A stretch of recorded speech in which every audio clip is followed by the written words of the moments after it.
آیت نمبر 10، 11، 12 اور 13 ہے۔ اللہ تبارک و تعالی نے اپنی قدرت کے مظاہر اور حضرت موسیٰ علیہ السلام کا واقعہ بیان فرما رہے ہیں۔ حضرت موسیٰ علیہ السلام جب بڑے ہوئے اور حضرت موسیٰ علیہ السلام کی والدہ کو خطرہ ہوا کہ اب فرعون والے کہیں ان کو قتل نہ کر دیں، تو اللہ تبارک و تعالی نے حضرت موسیٰ علیہ السلام کی والدہ کے دل میں یہ بات ڈالی کہ جب تمہیں خطرہ محسوس ہو تو موسیٰ علیہ السلام کو دریا کے حوالے کر دو، دریا میں ڈال دو۔ تو وہ صندوق لے کر حضرت موسیٰ علیہ السلام کو اس میں سلایا اور دریا کے اندر اس کو بہا دیا۔ اللہ تبارک و تعالی فرماتے ہیں وَأَصْبَحَ فُؤَادُ أُمِّ مُوسَى فَارِغًا، حضرت موسیٰ علیہ السلام کی والدہ کا دل بے قرار ہو گیا۔ اپنے ہاتھوں سے بچہ دریا کے حوالے کر رہے ہیں، اور ویسے بھی ماں کو جو اپنی اولاد سے محبت ہوتی ہے اس کا اندازہ ہم مرد نہیں کر سکتے۔ میری آنکھوں دیکھا ایک واقعہ ہے، میں کبیر والا میں پڑھتا تھا، تو عصر کے بعد ہم ذرا بہر گئے شہر کی طرف، تو وہاں ایک ایکسیڈنٹ دیکھا میں نے نا، اللہ معاف فرمائے۔ اے سی کوچ کے اندر ایک عورت تھی، اس کے یہ نیچے والا حصہ سارا نا اس کے اندر اے سی کوچ کے ٹائروں کے اندر آ گیا، تو بالکل وہ چپکا ہوا تھا نا روڈ کے اوپر، یہ ہڈیاں بالکل ختم ہو گئی تھی، یہ ساری ٹانگیں، نیچے والا حصہ کچھ بھی نہیں تھا۔ لیکن اس کا دودھ پیتا بچہ تھا، وہ اپنی تکلیف بھولی ہوئی تھی، وہ کہہ رہی تھی میرا بچہ مجھے دو۔ یعنی اتنی تکلیف کے باوجود اپنے بچے کو وہ نہیں بھلا رہی تھی۔ تو مجھے اس وقت اندازہ ہوا کہ یہ ماں کی کیا محبت ہے۔ وہ پڑی ہوئی ہے روڈ کے اوپر، ہم دیکھ رہے ہیں لوگ اٹھانے کے لیے بھاگ رہے ہیں، اس کی یہ ٹانگیں بالکل جو ہے نا ایسے چپک گئی تھیں، بالکل آٹا بن گئی تھی، لیکن وہ پھر بھی کہہ رہی ہے کہ میرا بچہ مجھے دو۔ یہ تو عام ماں کی حالت ہے، لیکن حضرت موسیٰ علیہ السلام کے بارے میں اللہ نے فرمایا ہم نے تو ان کے اوپر محبت کا اثر ڈال دیا تھا، جو بھی دیکھتا تھا وہ بہت زیادہ محبت کرتا تھا۔ تو حضرت موسیٰ علیہ السلام کی والدہ نے جب اپنے بیٹے کو دریا کے حوالے کیا تو اللہ تعالیٰ فرماتے ہیں ام موسیٰ فارغا، ان کا دل بے قرار ہو گیا، ہر چیز سے فارغ، کسی اور چیز کا خیال ہی نہیں، بس اپنے بیٹے کا خیال، موسیٰ علیہ السلام کا، کہ میرے بیٹے کا کیا بنے گا۔ اور بعض کتابوں میں بھی یہ بات لکھی ہے کہ جب موسیٰ علیہ السلام کی والدہ نے دریا کے حوالے کیا نا، تو شیطان ہے نا، دشمن ہے نا، تو وہ آیا ان کے پاس، شیطان نا خیالات دل میں ڈالا کہ یہ موسیٰ علیہ السلام کی والدہ سے کہنے لگا یہ کیا کیا تم نے کیا کیا ہے کہ اگر فرعون والے آ بھی جاتے نا، قتل کر دیتے تو تمہارا بیٹا شہید ہو جاتا، تمہیں ثواب ملتا۔ تم نے خود ہی اپنے بیٹے کو قتل کیا ہے، دریا کے اندر ڈال دیا ہے، تو بچے کے قتل کا گناہ اپنے سر کیوں لیا ہے تو نے؟ شیطان نے یہ دل میں بات ڈالی، دریا میں خود ڈالا تو ہی قاتلہ تو خود بنی ہے تو بہرحال اللہ تعالیٰ فرماتے ہیں ان کا دل بے قرار تھا، ہر چیز سے خالی ہو گیا تھا، صرف خیال ہی موسیٰ علیہ السلام کا۔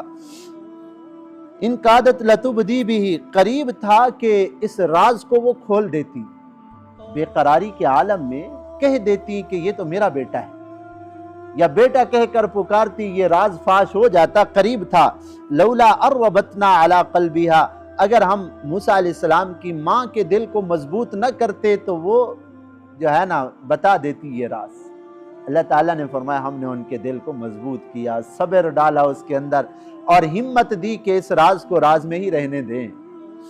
لِتَكُونَ مِنَ الْمُؤْمِنِينَ، تاکہ موسیٰ علیہ السلام کی والدہ یقین کرنے والوں میں سے ہو جائیں، ان کو پتہ چلے کہ جو اللہ کا وعدہ تھا تھوڑی سی میں صبر کر لوں، پھر دیکھوں اللہ کا وعدہ کیسے سچا ہوتا ہے۔ ادھر تو موسیٰ علیہ السلام کی والدہ نے اپنے بیٹے کو، حضرت موسیٰ علیہ السلام کو دریا میں ڈالا نا، اور یہ جو موسیٰ علیہ السلام، حضرت موسیٰ علیہ السلام کا نام بھی اسی وجہ سے رکھا گیا، یہ عبرانی کا لفظ ہے، منہ کا معنی ہوتا ہے پانی اور سا کا معنی ہوتا ہے لکڑی۔ تو حضرت موسیٰ علیہ السلام کی والدہ نے ان کو لکڑی کی صندوق کے اندر رکھ کر دریا کے حوالے کیا، تو فرعون والوں نے جو ہے نا دریا سے اٹھایا صندوق اور پانی سے نکالا نا، تو منہ کا معنی پانی، سا کا معنی لکڑی، یعنی لکڑی جو پانی کے اوپر تیرتی ہوئی آئی، اس میں جو بچہ ملا اس کا نام رکھ دیا موسیٰ۔ تو ادھر صندوق ڈالا پانی میں اور اپنی بیٹی سے کہا وقالت لأختہ قصیہ، کہ تم اس کے پیچھے پیچھے چلتی جاؤ، فبصرت بہ عن جنب، دور سے دیکھتی جاؤ، کسی کو احساس نہ ہو کہ یہ بچی اس صندوق کی حفاظت کر رہی ہے، انجان بن کے چلتی رہو، دور دور سے دیکھتی رہو کہ یہ صندوق جاتا کدھر ہے۔ وَهُمْ لَا يَشْعُرُونَ، اور کسی کو احساس بھی نہ ہو کہ یہ بچی اس کو کیا کر رہی ہے، دیکھ رہی ہے، اس کی نگرانی کر رہی ہے۔ حضرت موسیٰ علیہ السلام کی بہن جو ہے نا بڑی عمر کی تھی، یعنی اتنا تو سمجھدار تھی جو یہ کام کر رہی تھی۔ صندوق چلا گیا پانی کے اوپر اور یہ دور سے دیکھ رہی ہیں، آرام سے اپنے چل رہی ہیں اور کن اکھیوں سے دیکھ رہی ہیں کہ صندوق کدھر جا رہا ہے۔ اب وہ صندوق تو فرعون والوں نے اٹھایا اور بچے کو جب کھولا، محل کے اندر دیکھا، صندوق کو کھولا تو بچہ ہے اندر۔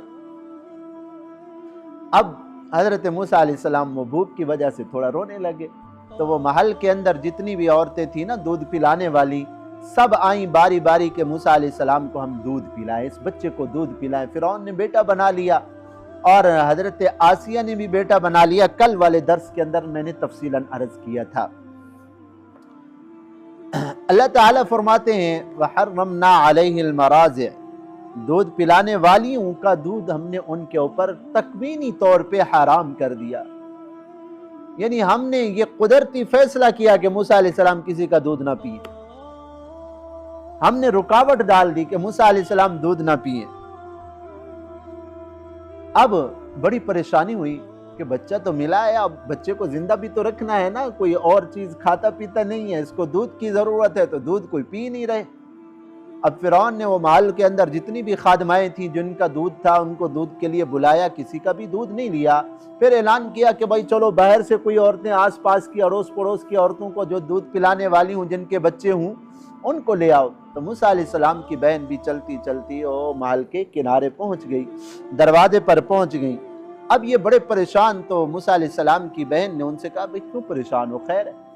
عورتوں سے پوچھا، ہم نے کہا جی محل میں ایک بچہ آیا ہے، فرعون نے اس کو بیٹا بنایا ہے، تو وہ دودھ کسی کا نہیں لے رہا، تو اتنے میں یہ بھی محل میں چلی گئی کہ دیکھیں کون سا بچہ ہے۔ تو موسیٰ علیہ السلام تھے، ان کے بھائی تھے۔ اب جب بہت سی عورتوں نے دودھ پلانے کی کوشش کی، بعض کتابوں میں یہ بات ہے کہ 2-3 دن گزر گئے، ہاں دودھ نہیں لے رہے موسیٰ علیہ السلام۔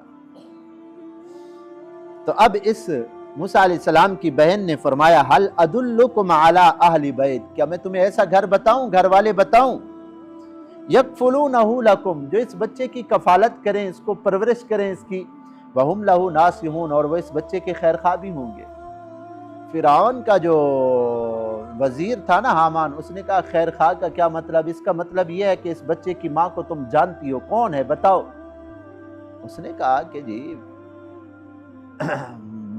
خیر خواہی کا مطلب یہ ہے کہ فرعون ہمارا بادشاہ ہے، ہم اس کی خیر خواہی نہیں کریں گے تو اور کس کی کریں گے؟ فرعون کے خیر خواہ ہوں گے، اس کو دودھ، ہاں فرعون کے لیے دودھ پلائیں گے تاکہ فرعون نے جس کو بیٹا بنایا وہ زندہ تو رہے گا، خیر خواہی فرعون کی ہوگی۔ ہم نے کہا اچھا ہمارا یہ مطلب تھا۔ ہم نے کہا شاید تو اس بچے کی ماں کو جانتی ہے، کوئی کہیں وہ بچہ تو نہیں ہے جس کے لیے فرعون کو خطرہ تھا۔ اب حضرت انہوں نے کہا جی بلا کے آؤ، اگر کوئی ایسی عورت ہے دودھ پلانے والی تو بلا کے آؤ۔ موسیٰ علیہ السلام کی بہن جلدی جلدی گئی، اپنی والدہ سے کہا امی جان ہمارا بھائی کسی کا بھی دودھ نہیں پی رہا اور پورے محل والے پریشان ہیں، آپ چلیں ان کو دودھ پلائیں۔ والدہ خود تشریف لائیں اور اٹھا کے بسم اللہ کر کے اٹھایا، موسیٰ علیہ السلام کو سینے سے لگایا تو وہ تو پہلے سے انتظار میں تھے۔ اللہ تبارک و تعالیٰ کا نظام ہی ایسا تھا نا، وعدہ کیا تھا کہ ہم لوٹائیں گے اس بچے کو تمہارے پاس۔